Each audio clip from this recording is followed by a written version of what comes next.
тут мы подходим к главному. Значит, отсутствие, в общем, отсутствие у России внешнего врага.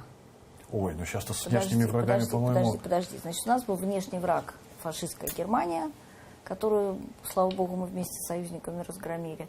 Дальше был развал Советского Союза. И каждая из бывших республик всегда могла сказать, что вот это были большевики. Там, понятно, что не только русские, но и свои собственные, и здесь, в Украине, и во всех других республиках.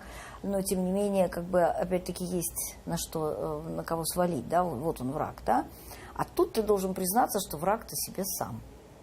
Это невозможная вещь. И не только себе, и всем остальным. Да, и всем остальным сказать, что, знаете, это же я сам все своими руками это сделал, это же я сотворил, это же мои мозги вот так сработали, это же я все это уничтожил.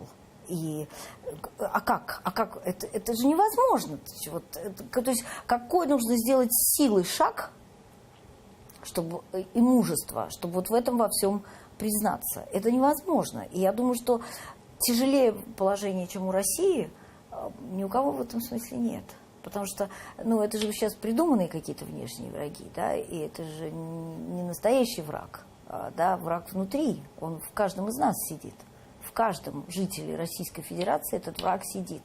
И как ты его из себя по капле выдавишь или не выдавишь, пока не выдавливается. Это самое сложное. То есть, мне кажется, Россия, я не знаю там так историю азиатских стран, но все-таки мне бы хотелось причислять Россию к европейской цивилизации. Ну, мне так хочется. До Уральских гор. Давай поиграем. Ну, окей, поиграем. До Уральских гор. Все-таки география, от нее никуда не деться. Да, и, ну, в общем, это все совершенно... Я думаю, что более сложного положения, чем в России, ни у одной страны не было.